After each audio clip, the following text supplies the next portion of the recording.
Hello and welcome everyone.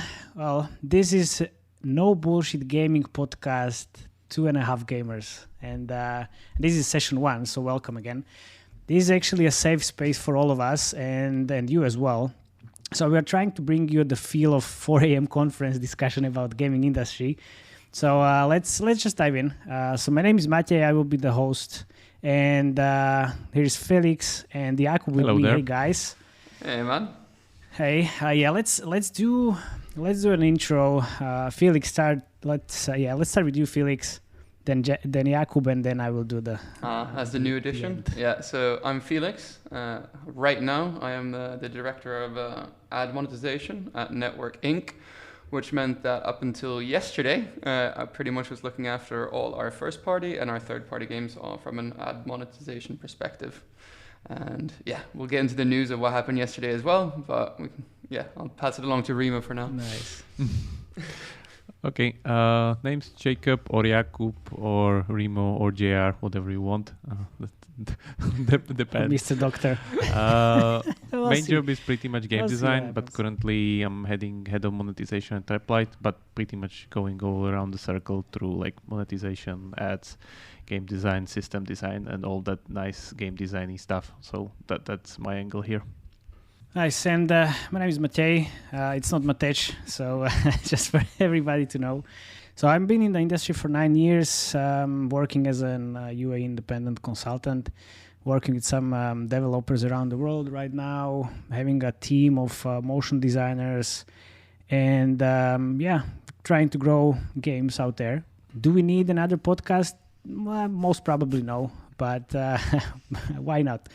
So, and what is this going to be about? Most probably all the news around us, but also some sort of educational layer we would love to have here because, we have game design, UA, and admon, so we can discuss plenty of stuff. And I've been writing a blog as well, so UA will be definitely covered in the future. Felix from the admon side as well, and Jakub, I hope, something from the game design. I'm not sure if that's the game design is that exciting though. But it's gaming industry and gaming related, definitely. So I think we can start with some news which happened last week or very recently. And my favorite topic from last week or this week was the 2 LAPD cops or officers were fired for playing Pokemon Go on duty. I mean,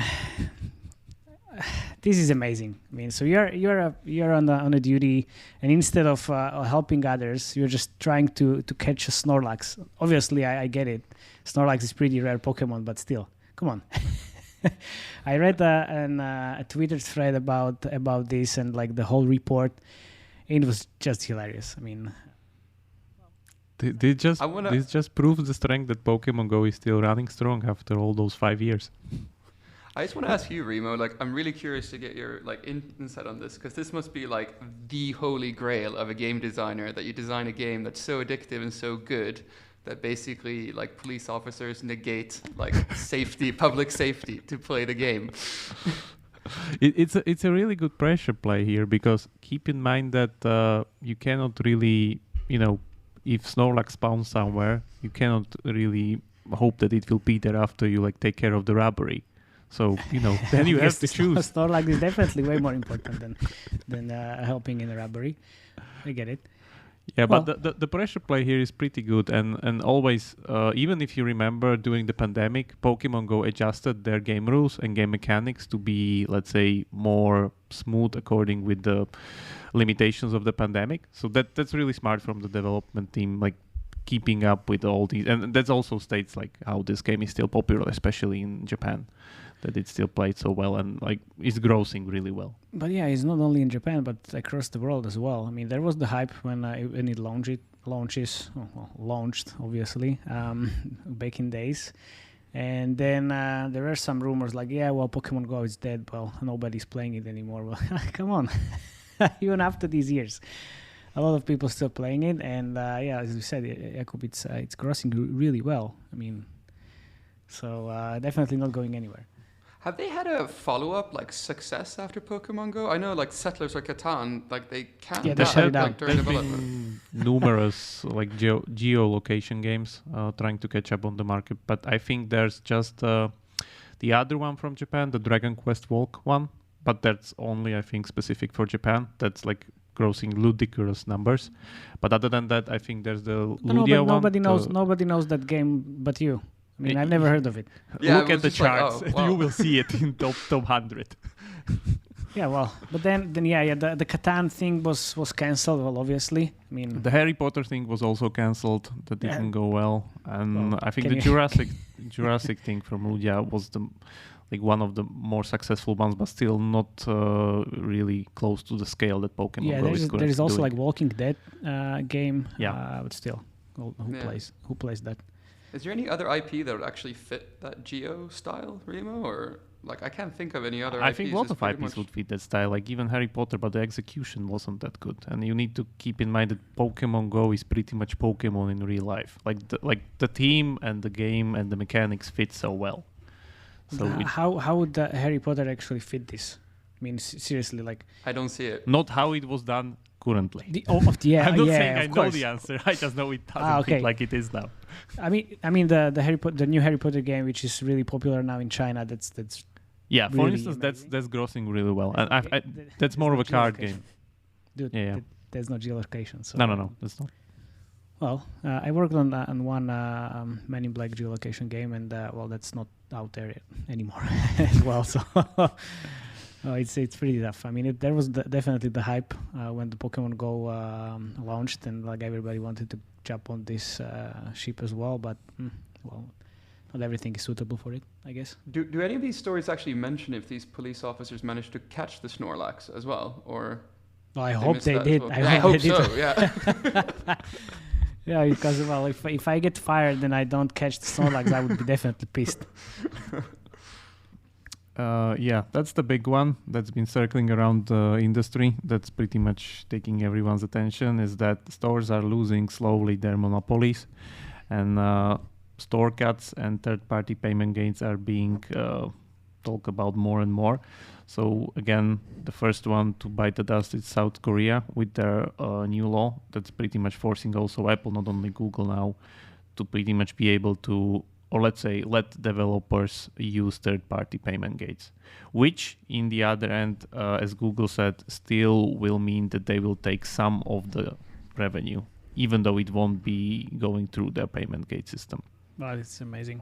Well, it's a perfect business model. So you're paying, or like using the third-party payment and paying Apple and Google as well for using the third-party payment. Seriously.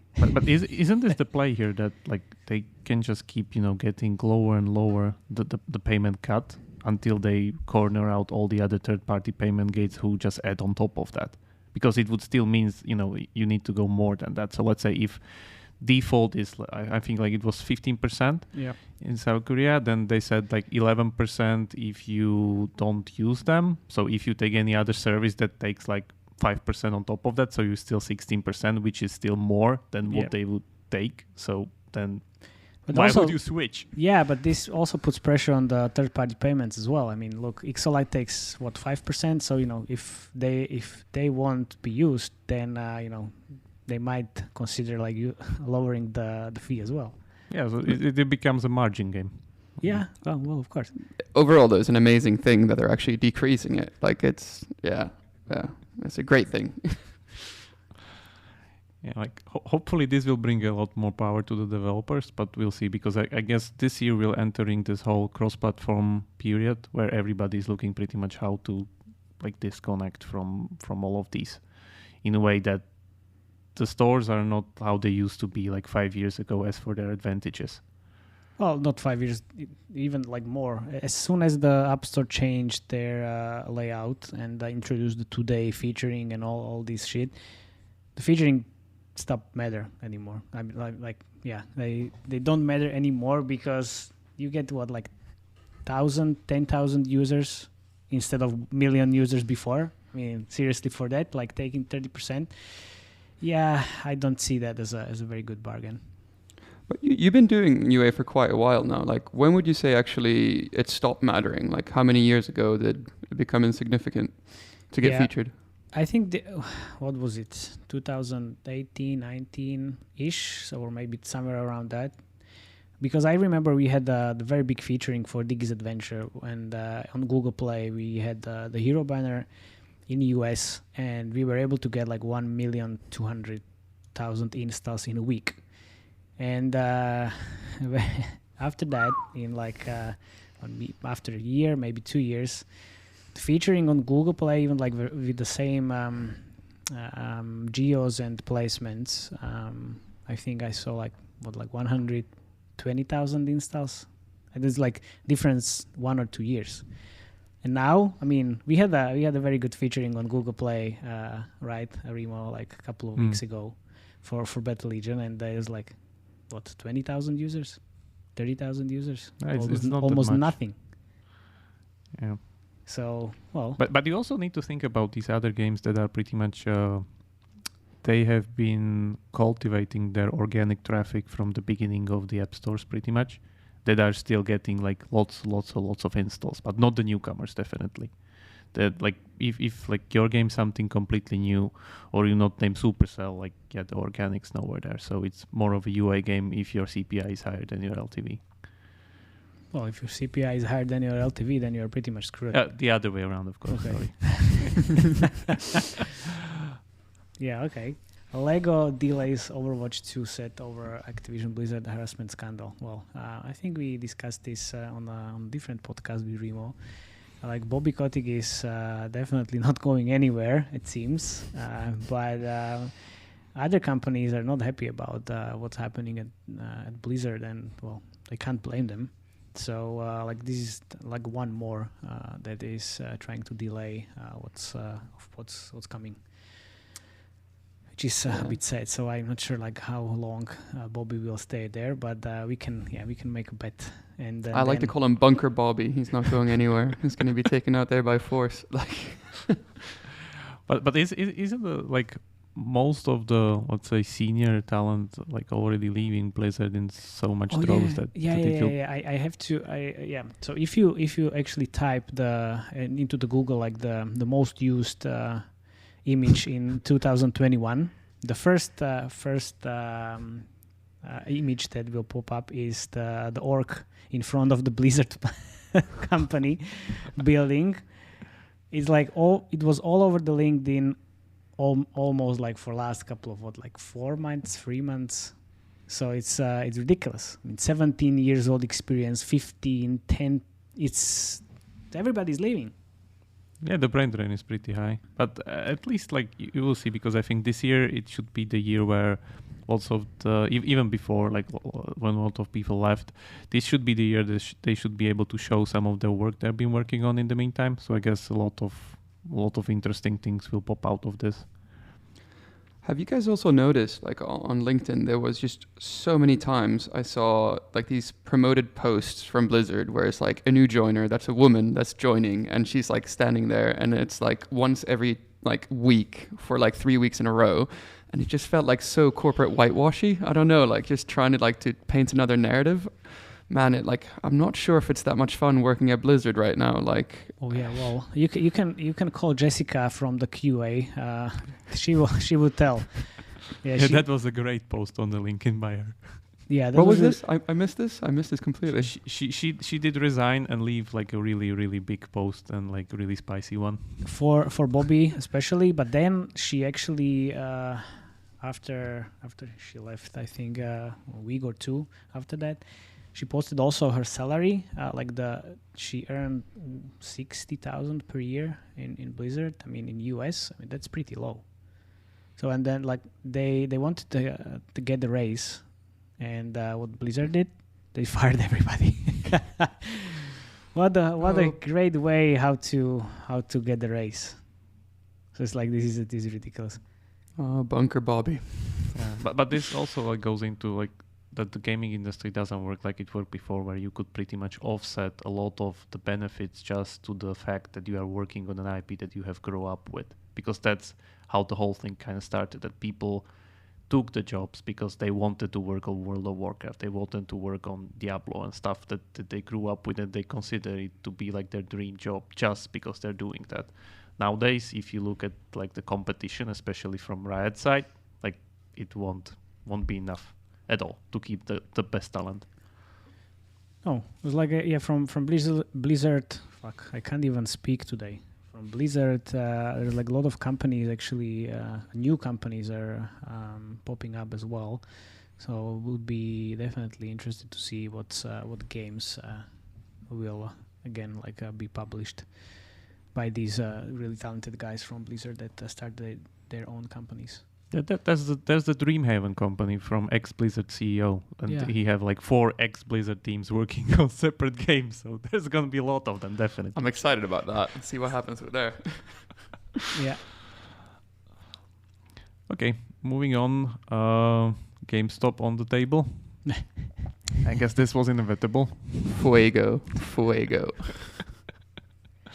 So GameStop is going into crypto NFTs. I guess they saw the valuation of OpenSea, which is the current biggest NFT marketplace on the market, valued like 13 billion or something like that.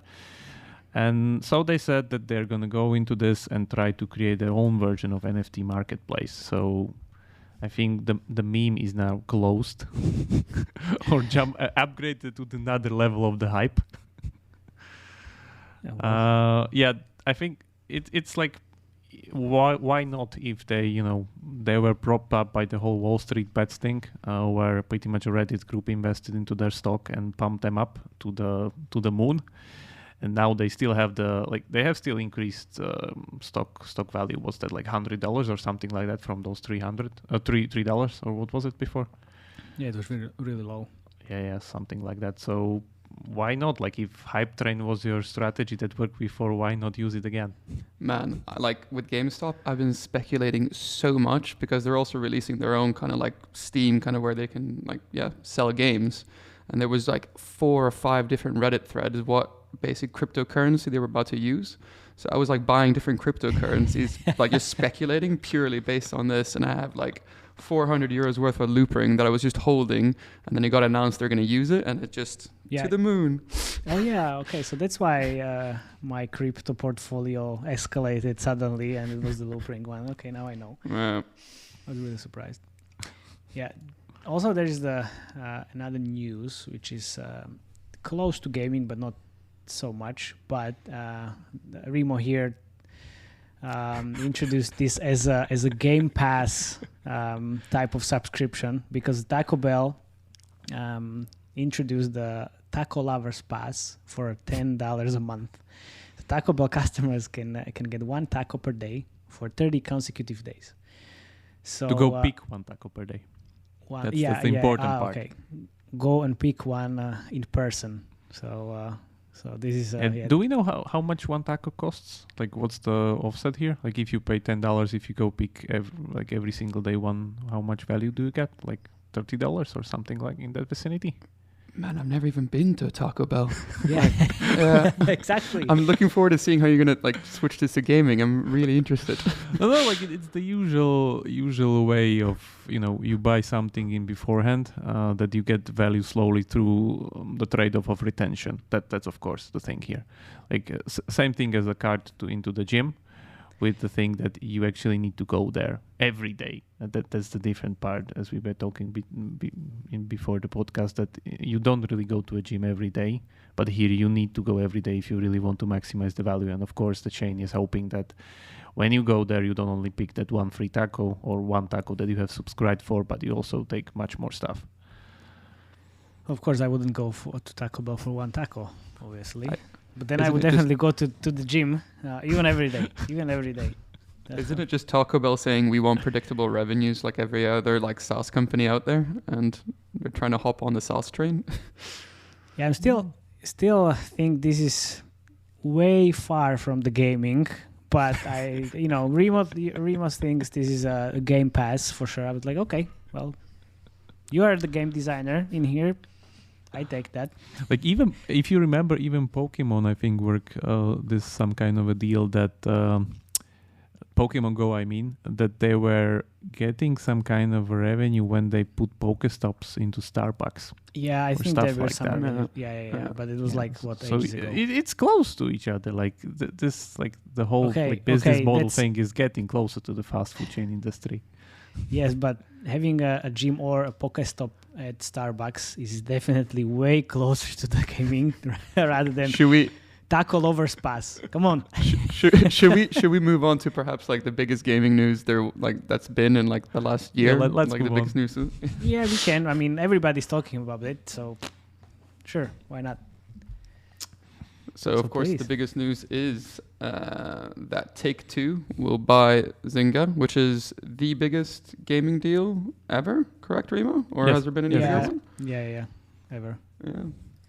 And basically, just wanted to hear like a bit of what you guys think about it. Like personally, I think it's a genius move. I mean, in one fell swoop, Take-Two is like as big as Activision, as big as EA. They become a player, and I think it's a genius buy. Well, the big question that market is of course asking is the price premium on Zynga justified, as you have seen on Take-Two stock? So that's like one of the questions, because I think they went a little bit sour when they were overbid by EA with Glue acquisition. Mm-hmm. I think also the Codemasters one, Codemasters one, I would say. Yeah, also that one. So probably they just went like, let's pile more money on the table. And I think it's not even money, it's like 3/4 of it is stock from Take-Two, is it? Yeah. So that was the question 350 in cash, and then 636 in shares is what you get. Yeah. So what's really interesting is the actual price, which is 12.7 billion, right? And the revenue for last year in gaming is 181 billion. The overall revenue of the whole gaming industry. In the whole industry. So, well, but if you look off like beneath the surface, so basically Take-Two, they've already bought Social Point, Two Dots, and Nordeus, but you haven't seen them use any of Take-Two's IP pretty much, which basically says that Take-Two doesn't trust any of the gaming companies that they've already bought, right? So basically, what they're saying is like, we want Zynga to be the custodians of our really valuable IP, and I wouldn't be too surprised if we actually see like a GTA mobile first game come out of this, which will definitely I've read that million times on Twitter. Seriously, who needs GTA mobile? Seriously. Do you think that the GTA team will like be able to give out their IP to Zynga? Seriously? I mean, now that they own them, like why would you say like no to that? No, I'm not talking about like that. Of course they own them, but I mean, it's completely different beast if you're building something like GTA Online. It's not like a simple mobile port. Like it would take like ludicrous amount of work on manpower just to do that properly. And I don't know if they have a team that would be able to do that, even at Zynga. That's the question. Do you think, Remo, it was a good buy or a bad buy? I think it's a good buy because, of course, Take-Two needs to have a mobile strategy, like compared to, let's say, Activision, which has bought King before. So they have a like clear mobile play. Now Take-Two has a clear mobile play, so that's good because they're building an empire pretty much. So why not? I think Strauss-Zelnick, the CEO, like, he's pretty critical of some of the even free-to-play and crypto stuff that's been going around lately.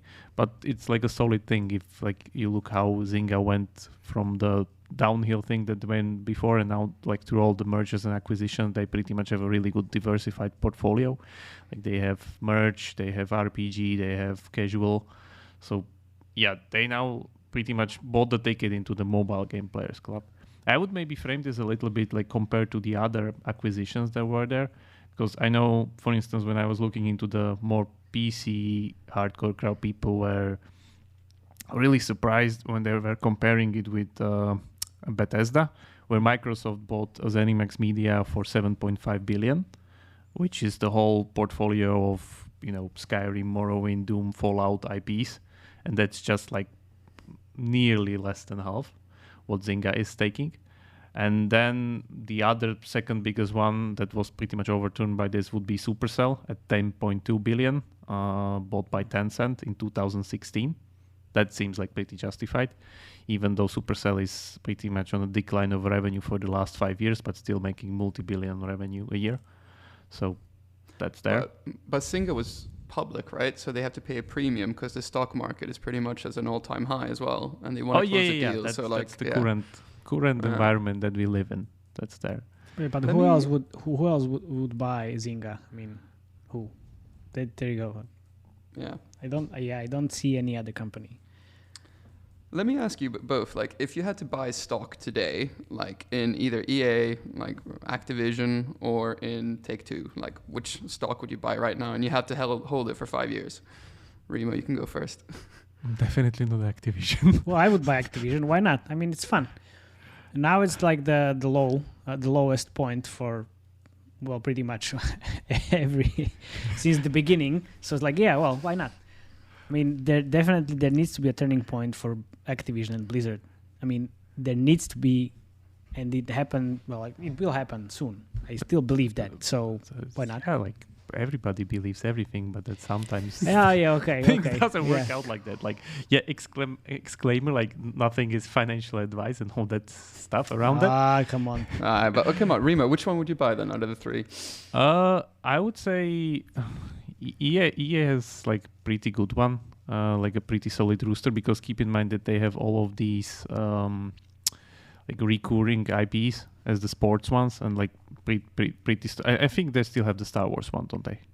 Yeah. Even though they're not the exclusive one, but yeah, and they have a lot of like, let's say, diversification. This whole Take-Two thing could still go pretty wrong if they kind of underestimated the thing that mobile really needs and like how mobile works. It's not that like the internet has been saying that GTA mobile, like Red Dead Redemption mobile, like it's gonna be like super. No, it's even if they're actually going to do it, it's gonna be super hard to pull it off and execute. So that can still go really wrong. I don't see why not, but yeah, could be, could not be. I would say EA. Yeah. Okay, Mr. Felix asking questions. How about you?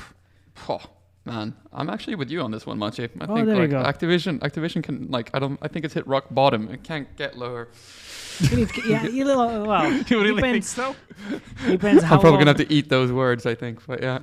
depends how long Bobby will stay there. Based on that, we'll see the stock price. But okay, well, good to know. Good to know. To be honest, I would maybe also bet on the new Dreamhaven company. That all the That wasn't publicly traded. That wasn't a publicly question. Traded? Yeah, that wasn't a question. It It was wasn't out a of these question, three. Yeah. Why do you need to add always something? Come on, just stick to the question. Like, answer the question. Goddamn question. But so we have what, like Anything else you want to? 14th of January. Well, we can move on. Look, so 14th of January, like already two acquisitions, and now you are the star of the acquisition news. Well, not you personally, but I guess the company you work with. And the latest news was the blockchain gaming platform Forte has revealed that it's acquired Network. There you go, nice. So congrats, Mr. Felix, and congrats to the Network team. The Network team will join Forte as a part of the transaction, with the Network Games team forming a new independent games company, Network Studios. Okay, so this is really interesting. Like, how would that work? Like, what's the Network Studios? If you actually can comment on that. So I can't comment too much, because I can't, but because I don't know that much. Well, of course, yeah. But what I do know is basically that like half the platform, or that platform team, is going to Forte. I'm part of the people going to Forte. Nice. I haven't had any meetings with them yet, so I don't know anything. So unfortunately, I can't give any inside scoops. Well, don't worry. This is not the last podcast, so I will ask this again. Can we establish? I know you will. Can we establish what Forte does actually? Because I'm still having it a little bit hazy. What actually they're doing?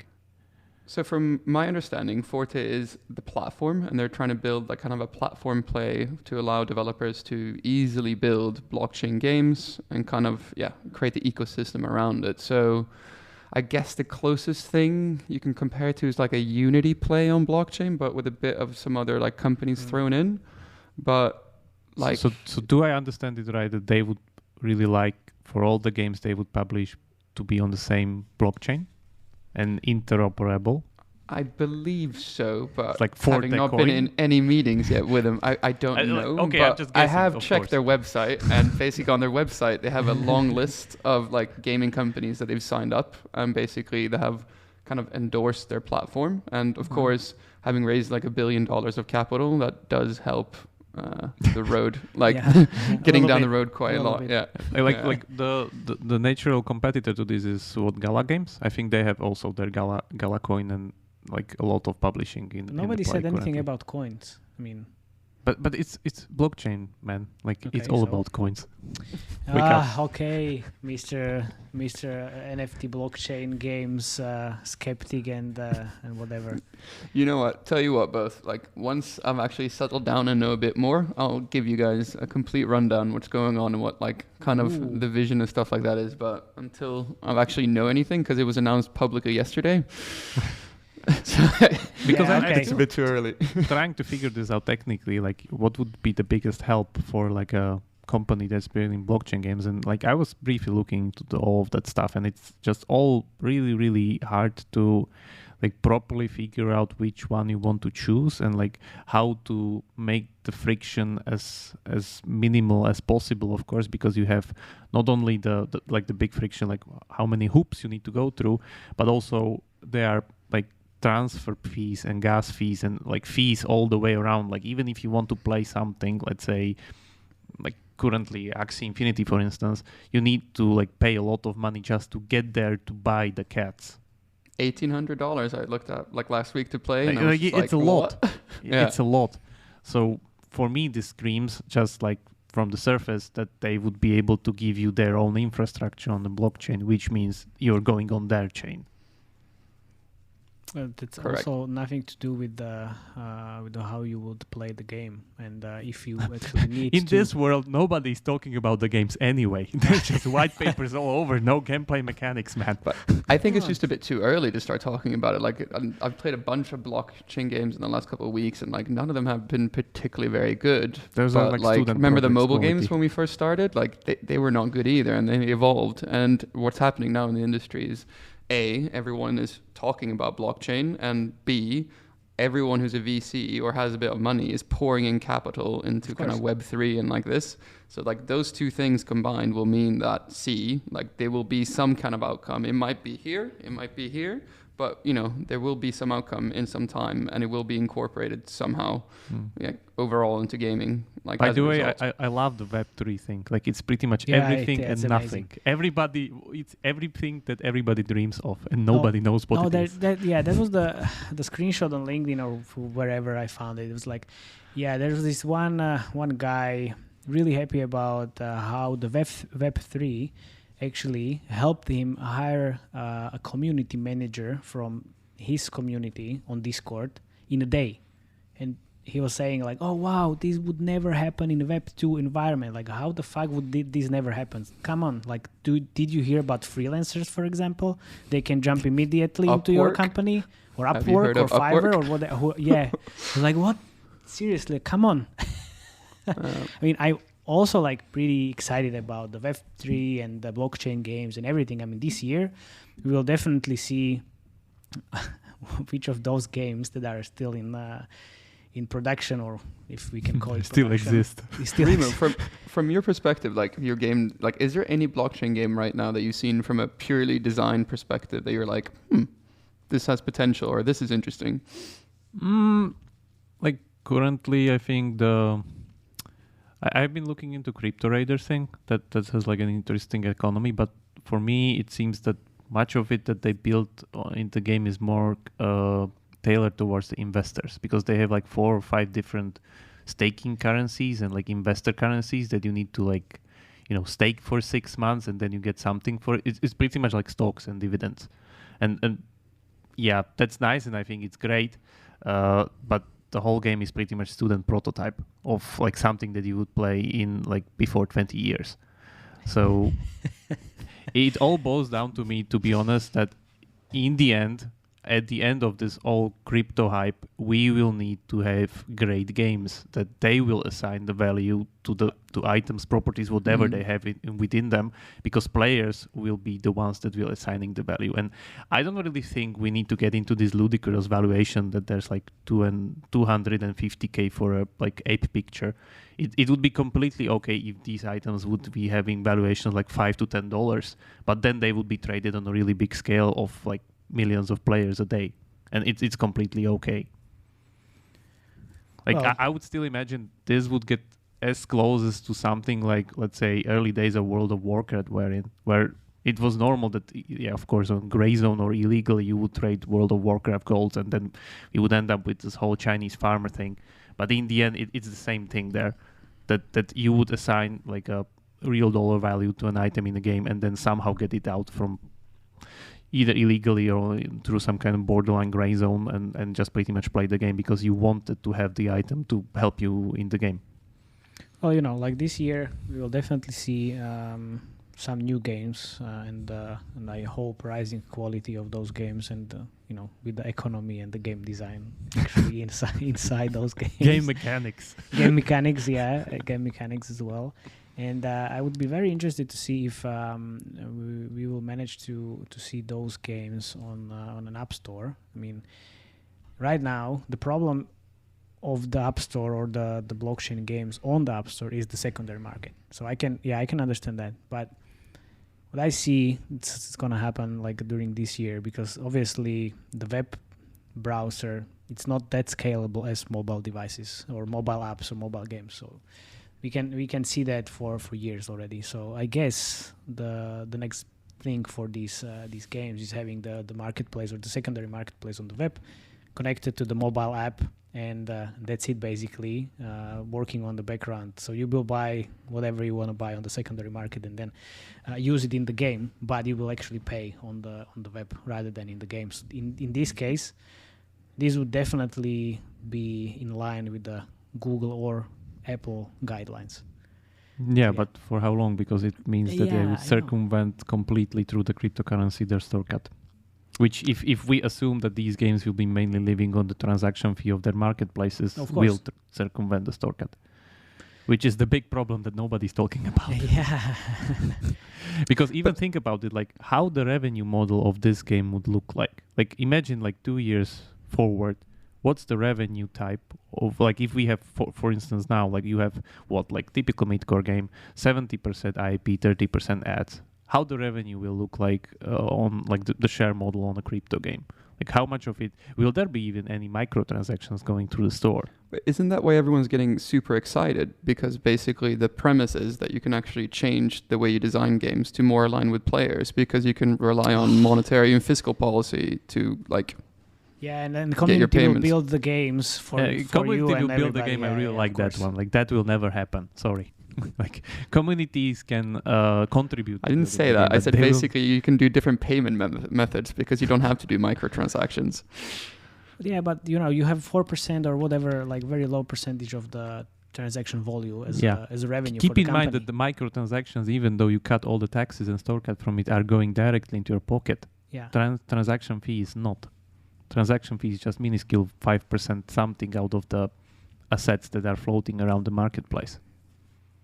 So you think this all bullshit about like monetary and fiscal policy? Like I can see how you can say like, yeah, community develops the game, yeah, sure, but like you really don't see the potential in that. Like developers selling the currency to the players. Like basically like they either charge a tax every time there's like a transaction, or they keep like a reserve of tokens and then they sell off like a strategic moment. I still think like people that are talking about free-to-play dying and free-to-play being like too complicated and like that's not true. Let's not go there. That's even more complicated with crypto. Much more complicated. Yeah, let's not go there because we can definitely discuss that later on, because I definitely have a very strong opinion about like now. It's very similar to the premium game saying the free-to-play is a cancer. So now the same thing is like Web3 or the blockchain gaming companies like saying, oh, well, free-to-play, that's cancer. Gamers are paying but not getting anything back. Like, oh, okay. Never bothered anyone for the last 10 years. Yeah, let's move on. This is ridiculous. Are we actually moving on to my favorite topic that you guys were both against? Yeah, we can. But I'm actually excited about this. Oh, so yeah, definitely. we're going to do predictions. I know you both absolutely hate predictions. So I'm going to ask you 2 predictions for 2022. And I'm going to ask you one question about kind of looking back.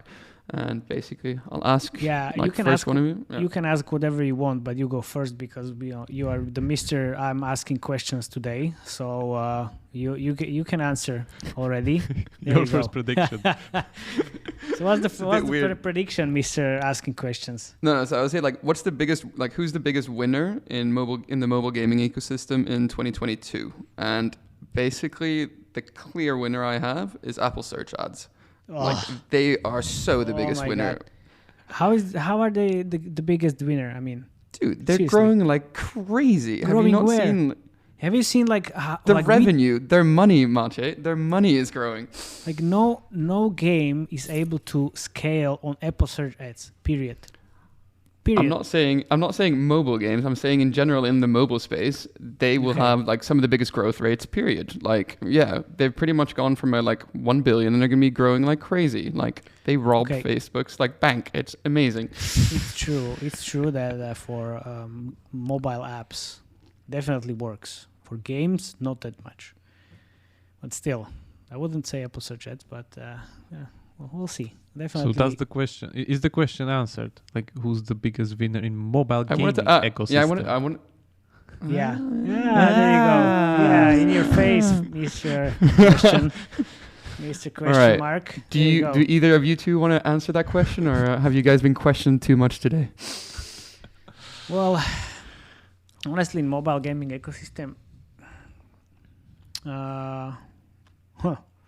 I would say it will be the one who adjusts the fastest. That will be the winner currently, because everybody is now searching for this kind of a hybrid not cross-platform, I meant, model that is scalable and that you pretty much can unchain from the stores.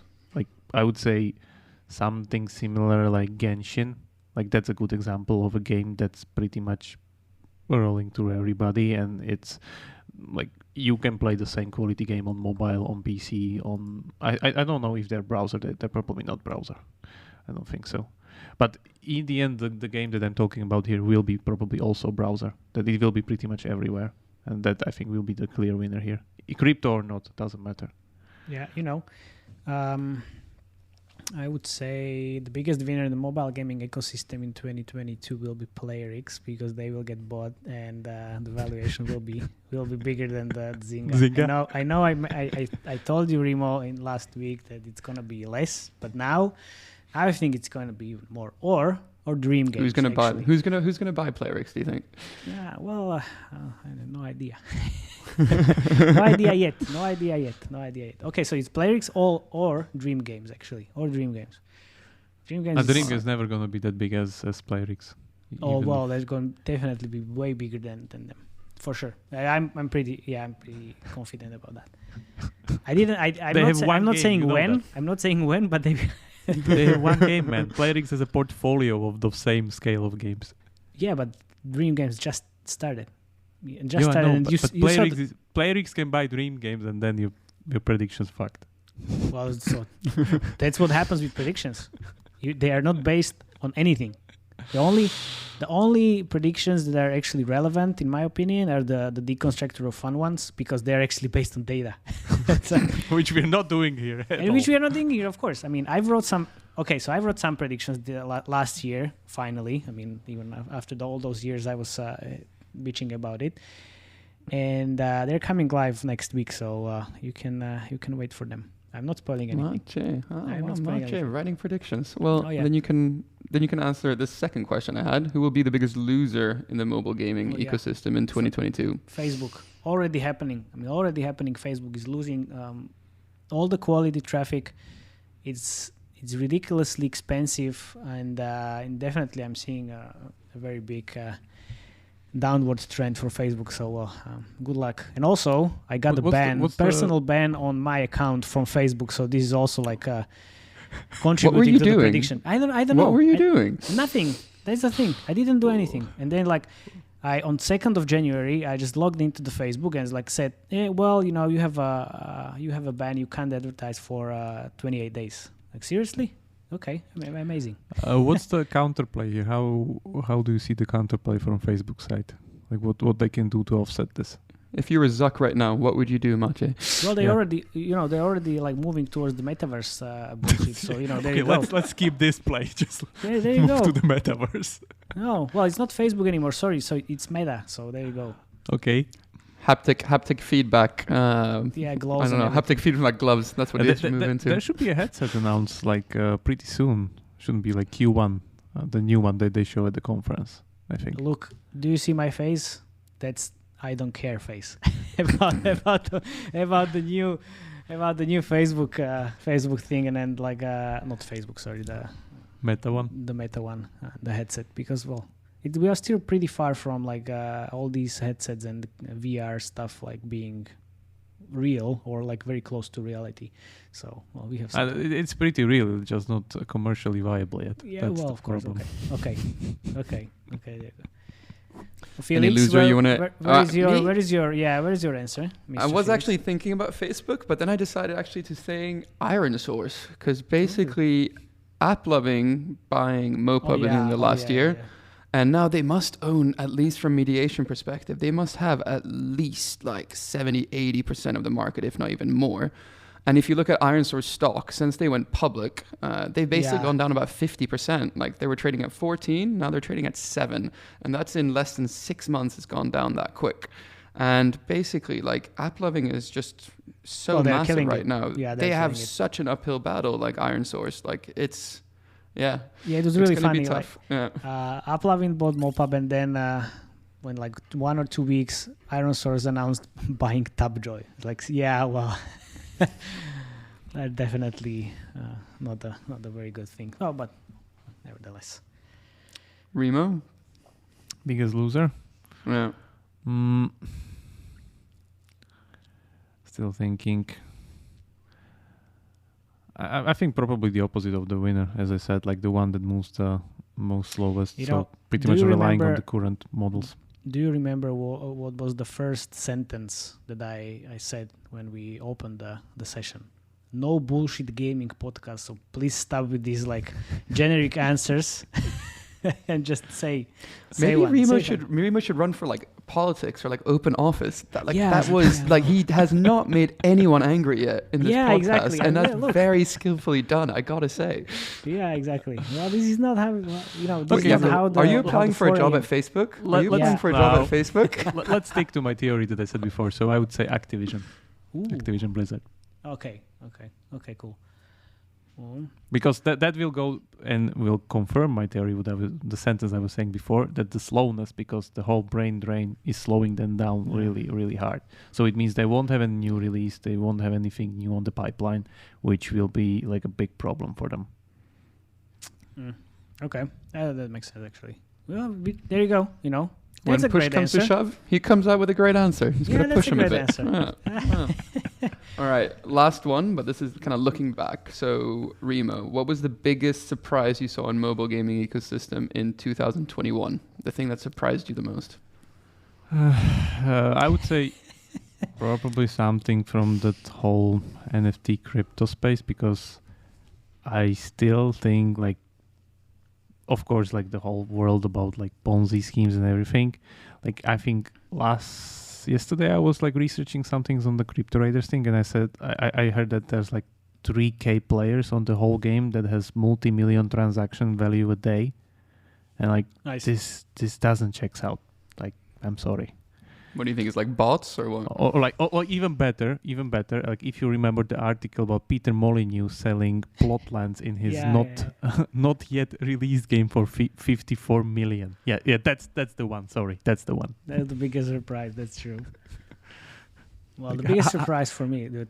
Like if people have so much money to spare on things that are so uncertain, like don't know. Of course, I mean there's a lot of money around. It's like too much money. Actually. Yeah, of course. I mean, you can see that on. I'm not surprised why we're having like 7 to 8 digit % inflation all over the place. Well, buy a land in crypto and move there. You will we'll get. It's gonna get Because better. if you I don't remember, know. Like I read up one thing actually. You know that Dutch tulip craze that a lot of people are comparing like some of the NFT stuff right now. I actually read up a bit before this, like what actually caused that bubble to pop. 1600, yeah. Yeah, exactly that one. And the thing that actually caused the bubble, like the catalyst that caused the prices to plummet, was they had an auction for basically these bulbs in like some tier 2 city in Holland, and no one showed up to the auction, and the word of that like spread like wildfire, and that's when the prices plummeted. I'm wondering if like something similar could happen actually in kind of the gaming space. Like there's a big game that gets like announced and they don't sell anything in the pre-sales or anything like that, and then all prices as a like result, just everyone just decides to get out. You mean like one bad mint? Yeah, but that's not gonna happen because like you said, like there's so much money out there. Like what would you do? Like you're bored VC with a lot of money. It's like, yeah, well there is one big game with the name, with the IP, whatever, and then do you want to invest? Of course. I think it won't be it won't be that mint. It will be probably more of a like delivery problem when some of these things comes to the table. Like now's the time to deliver on your promises, and there will be nothing. So I guess that will be probably the catalyst. Because if you, let's say, take into account Star Citizen, which already crossed like 400 million and still wasn't released, like that's a marvel. All right, Maciej, biggest surprise you saw last year? Well, in mobile gaming, let's say it was definitely Unity as a UA channel, but the biggest surprise for me, and we discussed this last week, or this week, not sure, was the Reality Star starting an NFT collection from her farts. So you have fart jars selling. Pictures of fart jars. Pictures of fart jars, because she was doing this on OnlyFans, made 200K, and then obviously ended up in hospital. Ended up in hospital because obviously you can't fart that many times. And now she moved this whole activity and collection to NFT. I mean, this is amazing. I mean, how people can actually create these type of things. I mean, they're really surprised. So this would be definitely like the biggest surprise. I mean, it's not mobile gaming, but definitely in all the like NFT space in the last couple of months. Yeah, no comment on that. That's just. Oh, come on, yeah, you need to digest that. Ooh, I'm a dad, so I'm allowed to use these dad jokes. Yeah, okay. So Felix, what about you? My biggest surprise is a bit boring since my previous answer, but it's still the Mopub deal. Like, it's just like Goldman Sachs bought the NASDAQ and no one cares. And yeah, it's just, mind-boggling. That was my biggest surprise. Okay. In mobile gaming. Mobile gaming. That is definitely gaming news, yeah. Yeah, that is definitely gaming news. Okay. Yeah. Mr. Game Designer. Yeah. You still got to distribute these games, Remo. You got to keep that in mind. Yeah. Yeah, definitely. What do we have next? Well, I think actually we can stop here and leave some room for our next discussions in the next couple of weeks, because this was the first session we had, so definitely fun one. But look, guys, thank you very much for listening. And you know how it is with the new TV shows. The first couple of episodes are pretty shitty, but then it gets better. So if you didn't like this one, don't worry. Keep listening and definitely keep sharing feedback to us. We definitely want to hear everything you have on your mind and heart as well, so we can keep improving. And thank you very much, Felix and Jakub. See you next time. See ya. See ya. And by the way, Felix, if you like speak to the mic, that would be definitely better. Keeping it close. That's yeah. Like that. That's there we amazing. go. That's amazing. Yeah. That's amazing. Okay, moving on. Yep. Okay. So yeah, what comes next? Well, we have the Lego. Lego. Come on, a Lego. Oh, what the fuck?